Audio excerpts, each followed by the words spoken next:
You can now take a hike in the water of beautiful Lake Tahoe. California state parks have developed Tahoe's first underwater trail. It's called the Emerald Bay State Park Maritime Heritage Trail, and it includes 4 different sites showcasing sunken heights. As the water levels dropped in Lake Tahoe, divers found something terrifying at the bottom of America's clearest lake. The 2024 drought, the worst in 1,200 years, pulled the waterline down 9 feet and exposed things along the shore that nobody was supposed to see. Because Lake Tahoe is so big, the level moves up and down a lot more slowly than lakes like Folsom and Chieta.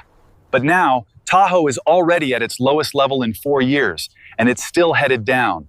But the shoreline was just hemming a 30 hours. What the remotely operated vehicles recorded at 1,600 feet down is worse. Far worse. Not a creature, not a shipwreck, not the Tahoe Tessie legend that the locals have whispered about since the 1800s. Something older, something quieter. And once you see it, Lake Tahoe is ruined for you forever. The lake built to hide things. To understand what those ROVs found in the dark, you have to understand why Lake Tahoe became the perfect place on Earth to hide things that were never meant to be found.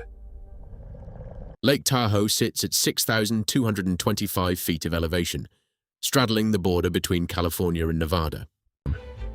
It is the largest alpine lake in North America, the second deepest lake in the United States. Only Oregon's Crater Lake goes deeper. The basin was formed by geological faulting millions of years ago, creating a nearly vertical walled trench that plunges 1,645 feet into the earth. Cold enough to kill a swimmer in 20 minutes. Clear enough that from the surface you can see. And 70 feet down through water that has never warmed above 42 degrees. The water is so clear because almost nothing lives in it. The granite basin contributes almost no nutrients. Tahoe's waters are nearly sterile, and that sterility is exactly what makes the lake famous. It is what draws millions of tourists every year.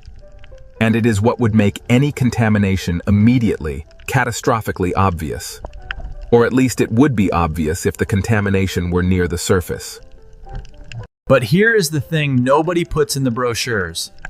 Drop something past 1,500 feet in Lake Tahoe, and you are not really dropping it into water anymore. When the water at the bottom of the lake circles to the surface, this typically happens every 4 to 7. You are dropping it into a refrigerator the size of a city locked from the outside with no key. The cold halts decay. The pressure pins gases in solution so they cannot bubble up and give the contents away. The dark prevents any light-driven chemistry that might break things down. Whatever sinks down there enters a kind of suspended animation, and it stays that way for decades, for lifetimes, for 70 years and counting. That is what Lake Tahoe really is. Not a wilderness, a vault. The boom that buried it all. The story begins in the 1940s and 1950s. Before World War II, Tahoe was hard to reach. The roads were treacherous, often impassable in winter. A few lodges catered to wealthy tourists, but the lake remained largely wild. Before World War II, Tahoe was hard to reach. The roads were treacherous, often impassable in winter. A few lodges catered to wealthy tourists, but the lake remained largely wild. The war changed everything. Military training facilities were established in the region. Roads were improved for logistics. Soldiers stationed nearby discovered the area's beauty. And after the war, when those soldiers came home with money to spend and cars to drive, they remembered Lake Tahoe. The boom hit in the late 1940s and accelerated through the 1950s. Casinos opened on the Nevada side where gambling was legal. Resorts and hotels multiplied, and appeal. Summer cabins became year-round homes. This transformation happened fast. Faster than regulations could keep up with. Faster than anyone was thinking about consequences. And here is the catch. The boom generated waste. Enormous quantities of waste. Construction debris from the hundreds of buildings going up. Sewage from the growing population. Old everything that needed to go somewhere. In the 1950s, environmental regulations barely existed. The concept of hazardous waste disposal was in its infancy, and Lake Tahoe was right there. Vast, deep, seemingly bottomless. Why pay to truck waste over the mountains when you could dump it in the lake at night? The practice was open enough that locals knew, but hidden enough that tourists did but. Construction crews disposed of debris directly into the water. Businesses dumped chemicals that would later be classified as toxic. Old cars were pushed off cliffs into the depths below, sometimes with their tanks still, full of gasoline and oil. Lakes across America were used as dumping grounds in this era. What made Tahoe different was the scale, the depth, and the peculiar chemistry that preserved every single bit of it. When the environmental movement gained strength in the 1960s and 1970s, some of the visible dumping stopped. Regulations were passed. Monitoring began. The Lake Tahoe Basin became the subject of intense precisely because its clarity made changes so visible. But nobody went to the bottom. The cost was prohibitive. The technology barely existed. And frankly, nobody wanted to know what was down there. The lake looked clean.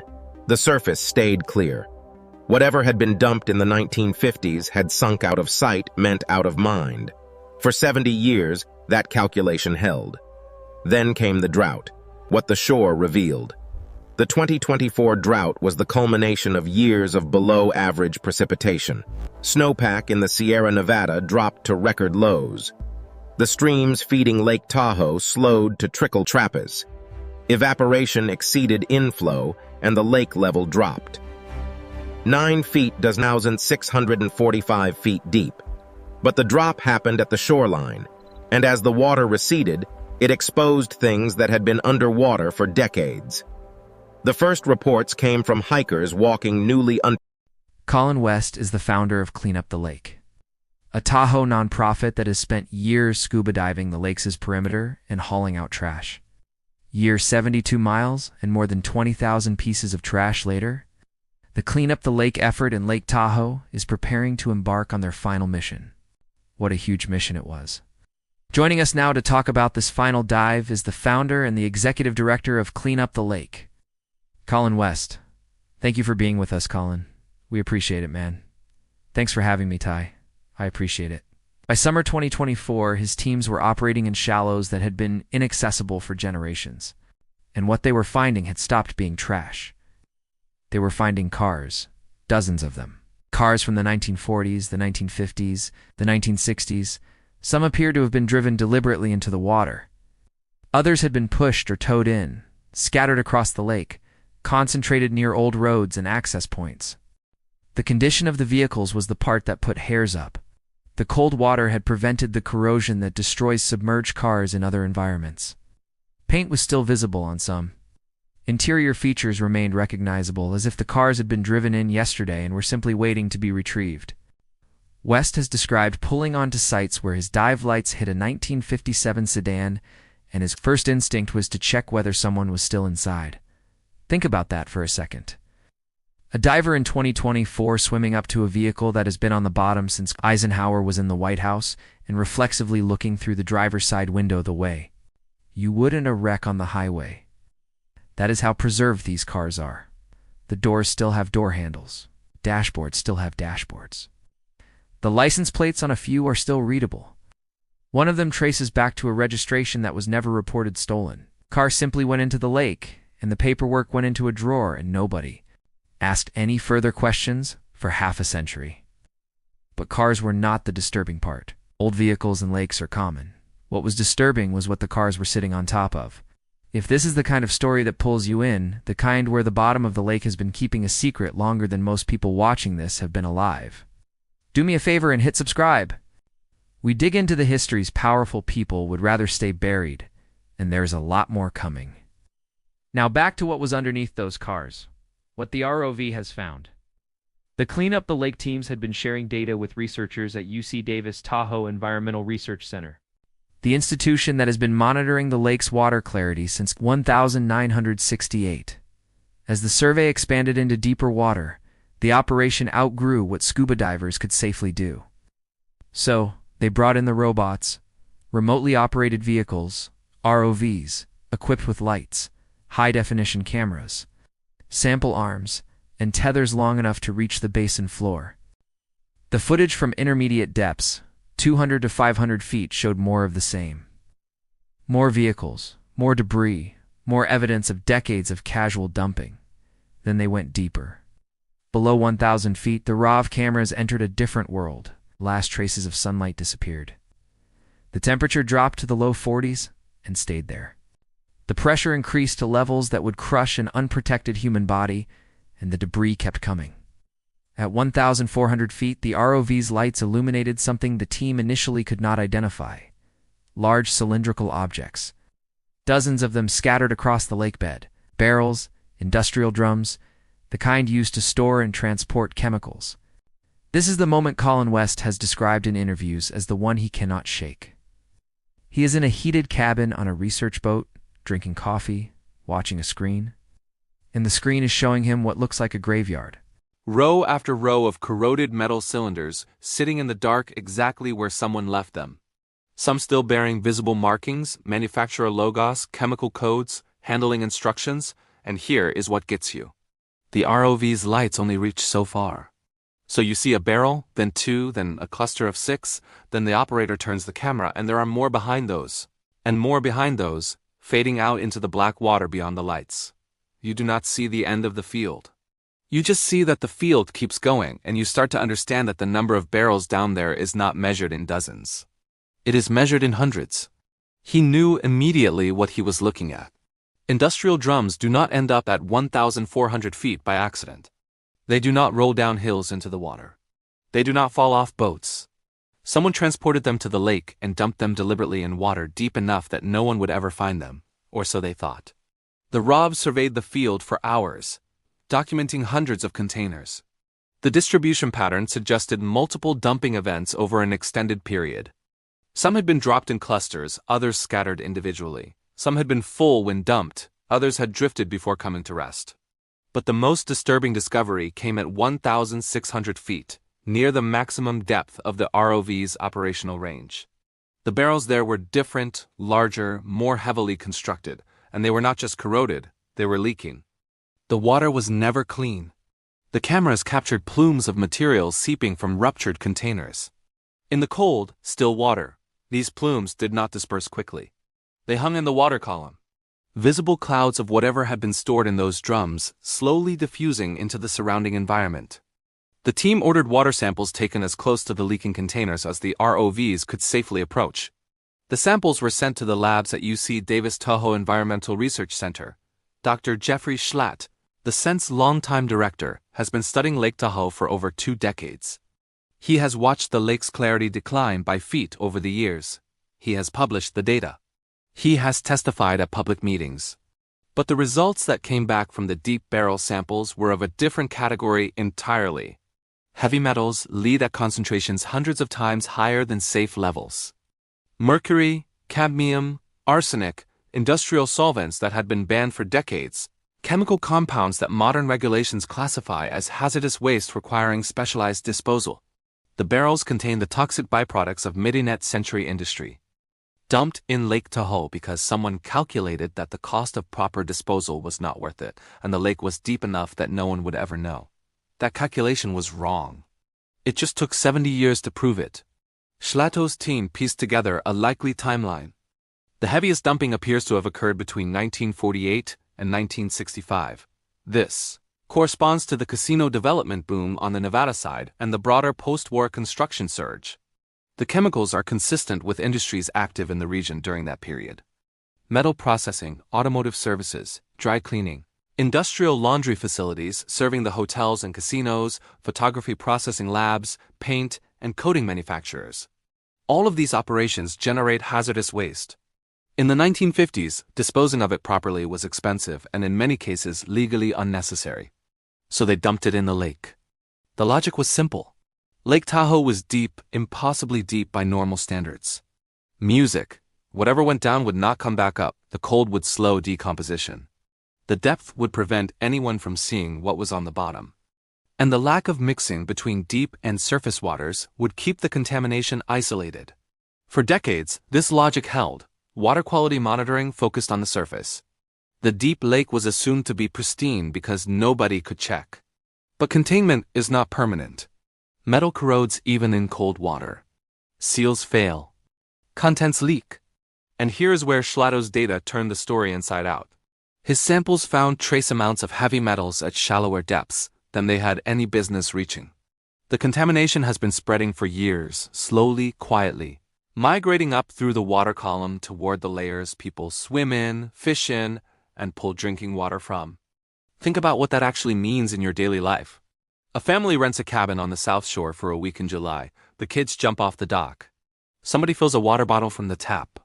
Somebody else grills the trout they caught that morning. Every one of those interactions is downstream of a barrel that was dumped before any of them were born. Lead does not break down. Mercury does not break down. Arsenic does not break down. Whatever was in those drums is still in those drums.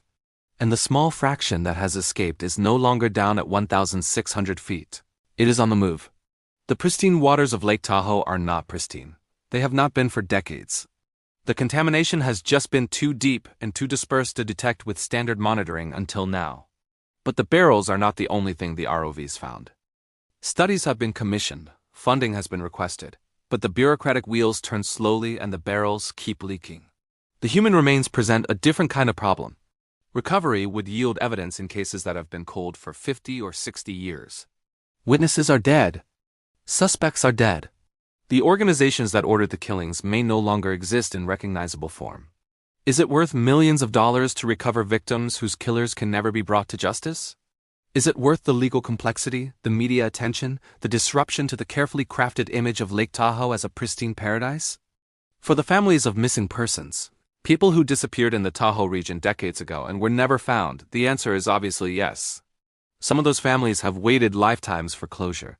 But for the tourism industry and the property owners whose land values depend on Tahoe's reputation, the calculation is more complicated. There is also the question of accountability.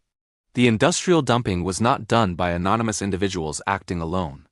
It was done by companies, often with the tacit acceptance of local authorities. Records suggest that some officials actively facilitated it. Permits were granted that should not have been. Inspections were not conducted. Complaints were ignored. The system that was supposed to protect Lake Tahoe instead allowed it to become a dumping ground. Many of the individuals involved are long dead.